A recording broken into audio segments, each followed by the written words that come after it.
إن الحمد لله نحمده ونستعينه ونستغفره ونعوذ بالله من شرور أنفسنا ومن سيئات أعمالنا من يهده الله فلا مضل له ومن يضلل فلا هادي له أشهد أن لا إله إلا الله وحده لا شريك له وأشهد أن محمدا عبده ورسوله فقد قال الله تعالى في كتابه الكريم وهو أصدق القائلين أعوذ بالله من الشيطان الرجيم بسم الله الرحمن الرحيم يا أيها الذين آمنوا اتقوا الله حق تقاته ولا تموتن إلا وأنتم مسلمون.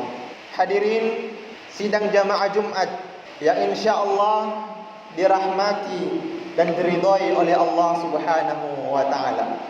Sudah menjadi kewajiban secara otomatis dalam diri kita untuk senantiasa memuji Allah Subhanahu wa taala. Karena Allah Subhanahu wa taala telah memberikan kepada kita begitu banyak kenikmatan, begitu banyak karunia, sehingga Allah Subhanahu wa taala menantang kita.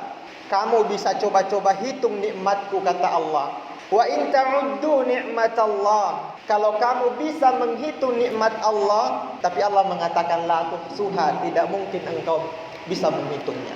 Kenapa hadirin dirahmati oleh Allah Subhanahu wa taala? Karena begitu banyaknya nikmat sehingga kemampuan kita sebagai manusia tidak dapat sedikit pun melakukan usaha untuk bisa menghitung nikmat Allah Subhanahu wa taala. Yang selanjutnya merupakan kewajiban yang secara otomatis juga adalah bersalawat kepada junjungan kita Nabiullah Muhammad sallallahu alaihi wasallam. Karena berkat perjuangan Nabi kita yang sangat-sangat luar biasa susahnya, alhamdulillah pada kesempatan yang berbahagia ini kita mampu merasakan bagaimana nikmatnya berislam, bagaimana nikmatnya merasakan keimanan kepada Allah Subhanahu wa taala. Sehingga disebutkan saking besarnya posisi Rasulullah sallallahu alaihi wasallam di mata Allah Subhanahu wa taala sampai-sampai Allah mengucapkan salawat kepada junjungan kita Nabiullah Muhammad sallallahu alaihi wasallam. Begitu besarnya kedudukan, begitu besarnya posisi Rasulullah di mata Allah Subhanahu wa taala. Bahkan disebutkan di dalam hadis, orang yang termasuk orang yang paling kikir adalah orang yang ketika disebutkan namanya Nabi Muhammad lalu kemudian dia tidak bersalawat. Tentu ini menunjukkan bagaimana Rasulullah sallallahu alaihi wasallam tentang besarnya jasa beliau di dalam perjuangan. Hadirin jamaah Jumat yang insyaallah dirahmati oleh Allah Subhanahu wa taala. Pada Jumat kali ini kita ingin sejenak merenungi bagaimana sikap, bagaimana tangguhnya perjuangan Rasulullah sallallahu alaihi wasallam memperjuangkan agama Islam sampai di tengah-tengah kita. Hadirin rahmati oleh Allah. Ketika Rasulullah sallallahu alaihi wasallam diberikan amanah untuk menyampaikan kalimat tauhid ini kepada sesama, kepada keluarganya, kepada tetangganya. Tentu ini merupakan amanah yang sangat luar biasa besarnya yang dipikul oleh Rasulullah sallallahu alaihi wasallam. Nabi melakukan gerakan dakwanya itu dilakukan secara sembunyi-sembunyi, face to face, dari tetangga ke tetangga, dari teman ke teman. Kenapa demikian? Langkah itu diambil oleh Nabi karena pada saat itu berbicara tentang tauhid masih sesuatu yang dianggap asing, masih sesuatu yang dianggap tabu, masih sesuatu yang dianggap tidak modern. Lalu ketika datang perintah dari Allah Subhanahu wa taala menyampaikan kalimat tauhid itu, kalimat la ilaha illallah itu disampaikan secara jahar, disampaikan secara nyata, didakwahkan di mimbar-mimbar, maka mulailah Nabi kita Muhammad sallallahu alaihi wasallam mendapatkan tekanan bukan hanya dari orang yang terjauh, tetapi orang yang terdekatnya pun menjadi musuh yang nyata bagi aktivitas dakwah Nabi kita Muhammad sallallahu alaihi wasallam. Hadirin rahmati oleh Allah. Sampai pada puncaknya Nabi kita Muhammad sallallahu alaihi wasallam melakukan gerakan dakwah yang mungkin tidak pernah terpikirkan sebelumnya, tapi apa boleh buat, langkah ini harus kita tempuh. Langkah ini harus dijalani oleh Nabi Muhammad sallallahu alaihi wasallam, yaitu yang kita sebut atau yang kita kenal dengan hijrah Nabi kita Muhammad sallallahu alaihi wasallam. Kita bisa membayangkan bagaimana peristiwa susahnya perjuangan memperjuangkan kalimat la ilaha illallah ini, kalimat tauhid ini, sampai Tetapi Nabi harus meninggalkan tempat kelahirannya. Nabi harus meninggalkan keluarganya hanya untuk membawa ajaran Islam itu, hanya untuk memunculkan, hanya untuk mengkampanyekan ajaran Islam ini. Maka di dalam sejarah dikenal bagaimana Nabi Muhammad SAW ketika dalam perjalanan hijrahnya meninggalkan rumahnya, dia harus ngumpet-ngumpet mencari tempat persembunyian agar tidak diketahui jejaknya oleh orang-orang kafir pada saat itu yang sudah siap dengan segala bala tentaranya, dengan senjatanya untuk membunuh, menghabisi Nabi kita Muhammad SAW. Kita bisa membayangkan bagaimana susahnya perjuangan dakwah itu. Tetapi alhamdulillah, berkat kegigihan Nabi kita Muhammad SAW, mulai dia berdakwah secara sembunyi-sembunyi, lalu kemudian terang-terangan, lalu ketika mendapatkan intimidasi dari orang-orang terdekatnya, bahkan om-omnya sendiri bahkan menjadi musuh untuk dakwah Nabi kita Muhammad SAW. Begitu dakwah itu sampai di Madinah, ternyata alhamdulillah sebuah perjuangan yang sangat luar biasa. Nabi Muhammad SAW disambut dengan riang gembira oleh penduduk Madinah dan secara bebas kemudian mendakwahkan ajaran tauhid itu, sehingga perjalanan Nabi kita Muhammad SAW sampai pada titik puncaknya. Maka pada suatu waktu Rasulullah SAW berjalan, lalu kemudian didatangi oleh sahabat. Ya Rasulullah, wahai Rasulullah SAW, berikan saya nasihat, berikan saya fatwa, yang kira-kira fatwa yang engkau berikan itu, nasihat yang engkau berikan itu, saya sudah merasa cukup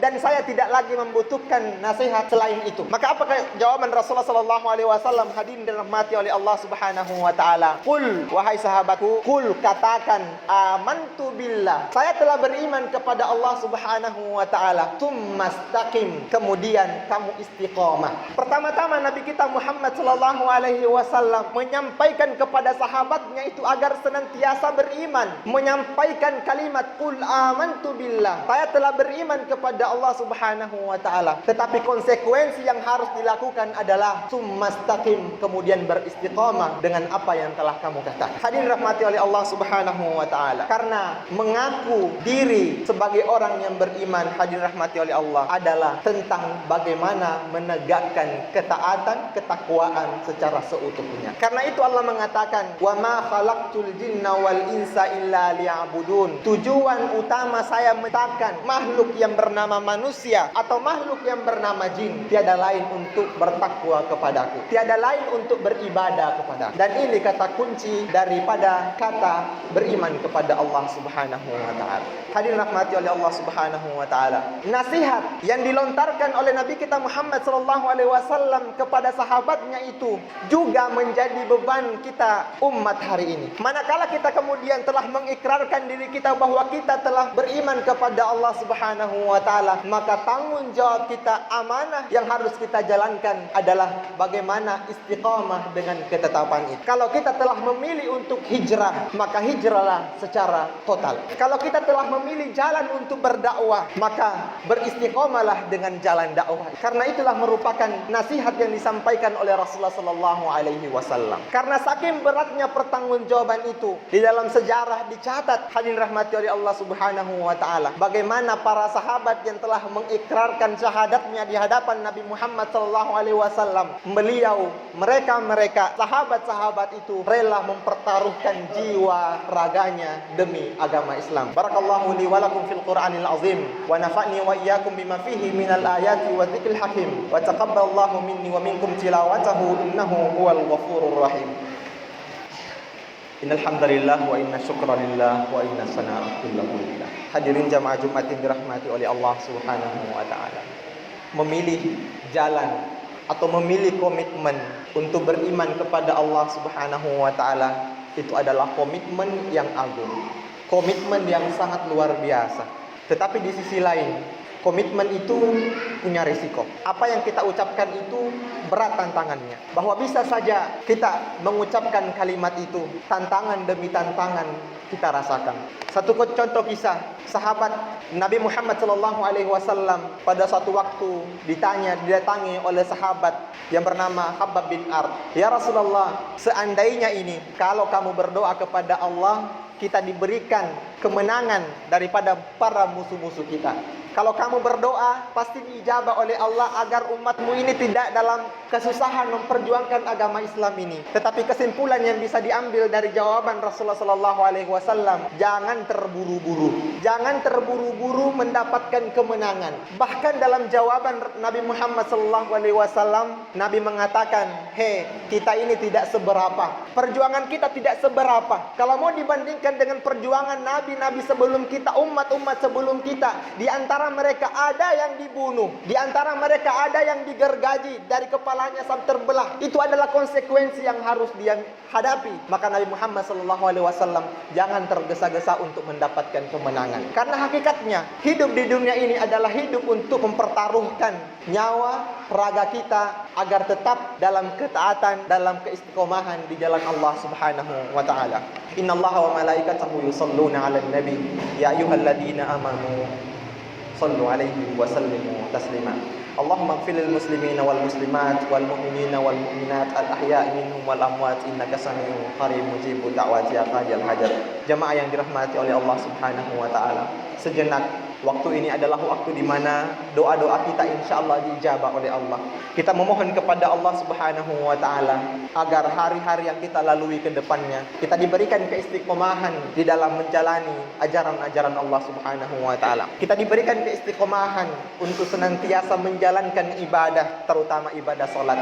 Kita senantiasa diberikan kekuatan untuk bersama-sama memikul beban perjuangan ini sampai kemudian Islam menjadi tegak di permukaan bumi ini. Rabbana atina fid dunya hasanah wa fil akhirati hasanah wa qina adzabannar. Allahumma arinal haqqa haqqan warzuqna ittiba' wa arinal batila batila warzuqna ijtinaba wa aqimis shalah. Wassalamu alaikum warahmatullahi wabarakatuh.